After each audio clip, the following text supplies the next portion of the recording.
आसोदा सिवान गांव में रमेश दलाल का जोरदार स्वागत। एक तरफा समर्थन की घोषणा। बहादुरगढ़ विधानसभा चुनाव में पंचायती उम्मीदवार रमेश दलाल को ग्रामीण क्षेत्रों में जबरदस्त समर्थन मिल रहा है। आज आसोदा सिवान गांव में रमेश दलाल का भव्य स्वागत किया गया, जहां भारी संख्या में ग्रामीणों ने चुनाव में एक तरफा मतदान की घोषणा की। कार्यक्रम में उपस्थित मतदाताओं में रमेश दलाल के प्रति उत्साह और जोश साफ दिखाई दिया। यह उल्लेखनीय है कि मांडोठी और आसोदा टोडरान के बाद अब आसोदा सिवान गांव ने भी रमेश दलाल का पूर्ण समर्थन कर दिया है। दलाल खाप 84 ने इस बार रमेश दलाल को चुनावी मैदान में उतारा है और खाप के इस फैसले का प्रभाव बहादुरगढ़ के ग्रामीण इलाकों में स्पष्ट रूप से दिखाई दे रहा है। रमेश दलाल को हर वर्ग से समर्थन मिल रहा है।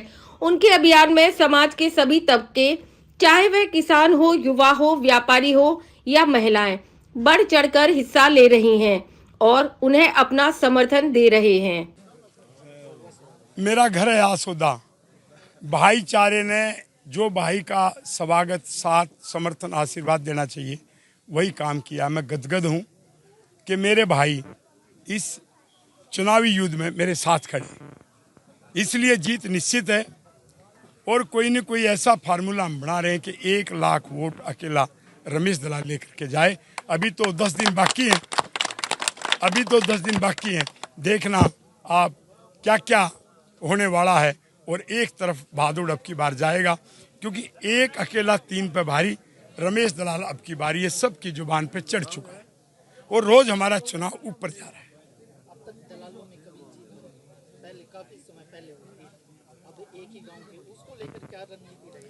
उसको लेकर रणनीति का तो मैं थोड़ी देर के बाद मैं खुलासा करूंगा। ये आपकी बात मैंने मान ली, क्योंकि आप टंडैडी के हैं। हमारे दलालों की जीत हमें देख के 1972 के बाद हमें लगभग 54-55 साल हो गए।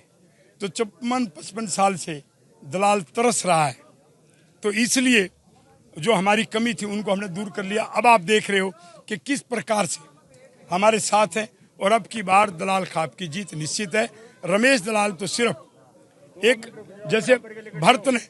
जैसे भरत ने राम की खड़ाऊ रख के राज किया, मैं तो इस दलाल खाप की खड़ाऊ रख करके और ये चुनाव कर रहा हूं, ताकि ये चुनाव जीते और दलाल खाप का नाम अपने देश और विश्व में पूरे सम्मान के साथ लिया जाए। इसी बात की लड़ाई रमेश दलाल लड़ रहे हैं। हमारे यहाँ एक बहुत पहले इसी आसोदा में एक नारा गूंजता था, आज से 55 साल पहले, जब हमारा आजाद उम्मीदवार हरदवाई लाल जीतते थे। वो नारा था कि छोटी किक्कर बड्डी सूर, कांग्रेस बीजेपी मरगी दोनों उठी धूल। तो इसलिए उस बात का कोई नहीं है, कांग्रेस क्या बीजेपी क्या, उस चीज में हमने नहीं जाना। हम सिर्फ एक बात को देख रहे हैं कि दलाल खाप का सम्मान को बचाना है, उस लड़ाई को जीतना है। ये चुनाव जीतना मेरे लिए दलाल खाप की एक इज्जत का सवाल है और मैं भरत की तरह सिर्फ खड़ाऊ रख करके और ये चुनाव लड़ रहा हूँ। और बाकी घोषणा मैं आज वहाँ करूँगा। मेरे मन में अपने भविष्य को लेकर कोई चिंता नहीं है, सिर्फ दलाल खाप के सम्मान के लिए। और बहादुरगढ़ जो बहादुरगढ़ है उसको जो खरीद रहे हैं, उन खरीदारों के खिलाफ मेरी लड़ाई है। इसके साथ ही